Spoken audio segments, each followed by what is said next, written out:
Now, I seen this story and I'm like, what kind of world are we living in? Like, it seems like AI is being used for all the wrong things based on what we thought AI was going to be used for, curing cancer and doing all this. Like, they're really using AI to just spy on Americans now. So there was a Yes. law that was passed, a bipartisan law, meaning both sides voted on this craziness.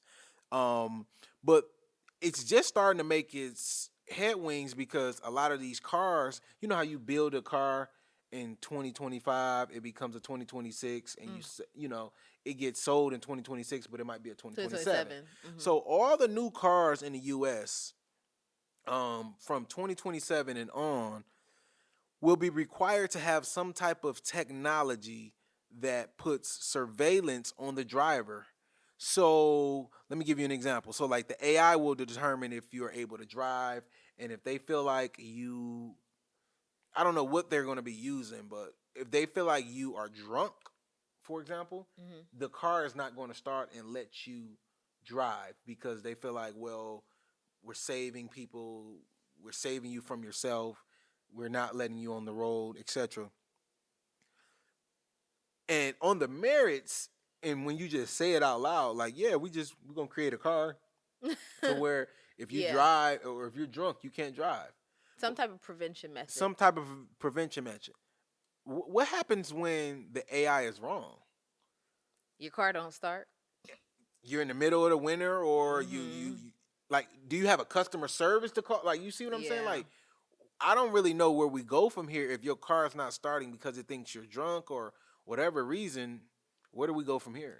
And then what exactly is the technology? Because it's so vague. It says a major change could be coming to the future of driving in America. Under the 2021 bipartisan infrastructure law, Congress directed federal regulators to create a new vehicle safety standard requiring new passenger vehicles to include advanced drunk and impaired driving prevention technology. So is Yeah, that a camera? Is that a motion sensor? Is that a breathalyzer? yeah, What is that? Do you give it a little bit of spit? Like yeah. what does that really mean?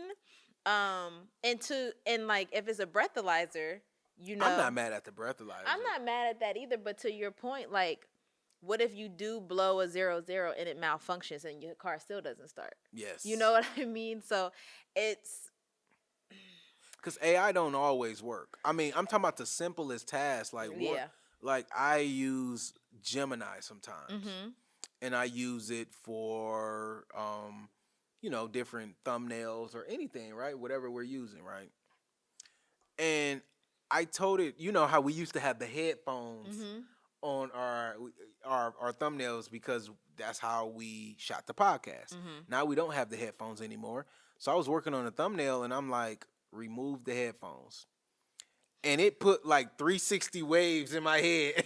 And I'm like, I didn't tell you to do that. Like, I told you to remove the headphones. Well, they removed the headphones and then they hooked you up. Right, but I'm like, hold on, that's kind of racist because it's like how you, like they you wouldn't know. have did that to no white man, or you They wouldn't have did that to no That's true. Asian dude. That's Like you true. wouldn't have put that type of hair on They him. would have spiked the hair up a little. Exactly, man. But it was so funny. But That's funny. I'm like small little stuff like that. Like, hey, like this is a simple task. Like just Mhm. remove the headphones, Mhm. and then it like one time, I told it to change some wording on the thumbnail, and it put glasses on me. Like, Mm. I wear these glasses sometimes, but I don't wear them all the time. It put like these type of glasses on me when I didn't have the glasses on. I'm like, where did you get that information from? Like, but I think it was like sourcing my other pictures or something, and Yes. it just put it on, and it like changed Oh my. yeah, you're definitely training AI to clone you. I'm more than I likely I think so. am. I And think it's so. very unfortunate because it's like technology is a trade of privacy and convenience. Mm. For convenience, that's because I could probably go do it another way, but I'm telling AI to do it. But also the other thing is, I wonder if it has to be because technology used to be all about convenience. You know, the dishwasher it was technology, the refrigerator was technology. It was all about. Now they want to put cameras in everything. Is the problem? Um, or sensors. And I don't mind necessarily sensors, but I do think there could be some ethical implications to that. It says, according to the National Highway Traffic Safety's a rulemaking notice, okay, the technology being considered could work in two main ways. Okay. It could passively monitor a driver's behavior to detect possible impairment. Again, okay. Or it could passively and accurately detect whether the driver's blood alcohol concentration is above the legal limit. Mm-hmm. That means future cars could eventually come with systems designed to recognize signs that a driver is drunk or otherwise unsafe behind the wheel. Yeah. That's crazy to me because now you're saying, okay, certain, see, now it's kind of like ableism, because now you're going to say, well, certain movements are normal, Yeah. but the movements that you're making is abnormal. Yeah. And that's definitely going to create some sort of ableism, because there can be people who are able to drive, but Yeah. that does not mean they don't have, different tics or Yeah. different, ways that they move their body. The way their eyes are, Yes, yeah. that doesn't mean anything. So again, and honestly, I've said this before. I said this to you before. My car is my closet. Like, I have changed in the back of my car. Yeah. I have, made sure that I paint my toenails real quick in the back of my car. Like, there's just certain, like, a car is almost like somebody's bedroom sometimes. It's like a moving closet. Yes, for a lot of it's a people, moving, like, and yeah. for some people, it's a moving bed. Yeah, exactly. And so, if you are trying to put, not that this is completely illegal, but people do it all the time. If you are trying to put cameras into somebody's car, you can possibly like see or be monitoring like intimate moments. And so yes, and here's the problem that I don't like with all of this surveillance. Surveillance, Is yeah. is marketed as safety, but what happens when you do see something that you were not intended to see? What do you do with that information? So They gonna call the cops. if well, let's just talk about something like you brought up the intimacy part of it. Let's just talk about somebody is pulling over to the side of the road or somewhere. People have babies in cars. Yeah, or let's just say somebody's in their back. They're not even on the road. They're not driving, but they're in the back of they're in the back of their house, or they're parked somewhere. And yeah, you're not supposed to be doing this in public, right? We already know this is against the law, but these sensors and cameras were installed for breathalyzers and for me to not be on the road and be a danger on the road. I'm not on the road. So if I am doing something quote unquote illegal, is the AI then going to listen in and track what I'm doing, and where is that data going to? Can that be used against me in court? Sure. You see what I'm saying? Just like a lot of or to apply for jobs. Like, imagine you Yeah. apply for a job and they're like, "Oh, what's your license plate number? Let me go in the database and see how many times your car had to shut off because you're drunk." Does it? And then it's going to impact car insurance. Oh, of course.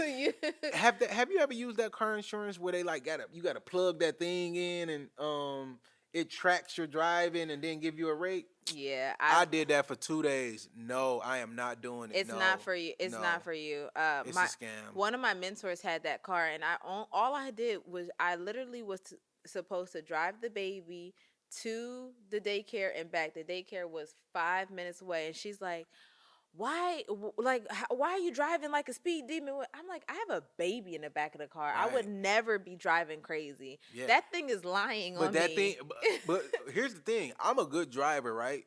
The thing was making me a bad driver because every time I stopped, it was like beeping or something. And I'm just like, did I do something wrong? Like, it would be as if like somebody's sitting there and watching you do something. And every time you do something, even though you did it right, they start taking notes. So you like... Now you nervous? Now I'm nervous. So now I'm actually messing up, looking around, and it's like, okay, I got music on, then I turn it down because I'm like, I want to hear how loud the beep is. And then the beep getting a little more frequent, and I'm like... And then like you said, they send you like a report and was like, oh, you had some hard stops. Yeah. And I'm like, when did I have hard stops? Like, I have to stop though. But they like, if you have some accelerations, I'm like, well, I have to accelerate in the car. Hmm. But they're using common practices in the car against you on your insurance, and Yes. then it goes up. And now, once you do that, you drive around. So they told me you had to drive around for a week. Hmm. I did it for 2 days and I stopped. I said, no, this is making me nervous, and I'm Yes. eventually hit somebody or crash or something because it's making me nervous. And now instead of driving, I'm trying to like impress the Yes. technology so it don't ding me and my insurance don't go up to $500 a month. I'm like, no, When the insurance company could just, what they really could do is just say, "Hey, you haven't had an accident in a year.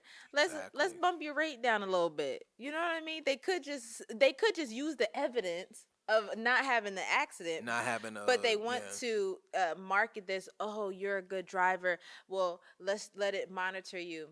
The only thing the monitor is going to say is that this car is stopping and going and it's dangerous, yeah. and of course the car is stopping and going. And then I had it for 2 days and I was like driving. It was like Thursday and Friday.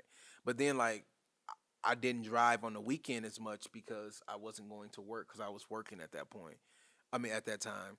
So they're like messaging me like, "Hey, you haven't moved in 24 hours," and I'm just like, "Okay, I'm not driving. I mean, do I have to drive?" But basically, they give you a week and they want you to drive Hmm. consistently. And if you don't drive for at least, I think, 20 to 25 minutes, that they don't count towards their data because you're training, they're basically sucking all of the data out of Hmm. your movements from the car, feeding into their algorithms, Yeah. and they're trying to guess like what rate would be good for you. And I'm just like, that bruh, that's not gonna work. That's not gonna work with any road that has other cars on it. Maybe it'll work in a rural area where it's a dirt road and there's one stoplight, but outside of that, that's it's I'm gonna have to keep stopping and starting. Like, imagine if you live in New York or one of these places, man, yes. you gonna keep stopping and starting. Now they Yeah. gonna look, now your rate going up, and it's just like, No. nah. And New So Yorkers already pay a lot. exactly. In Michigan, I think we have like one of the highest car insurance like per person or per car as well. I don't know why, but it's extremely expensive. Mm. Thank you guys for watching. In order to continue to support independent journalism, I need you to subscribe down to the page below. And if you want the full podcast and more exclusive content, I need you to subscribe to the Patreon. Link is in the description.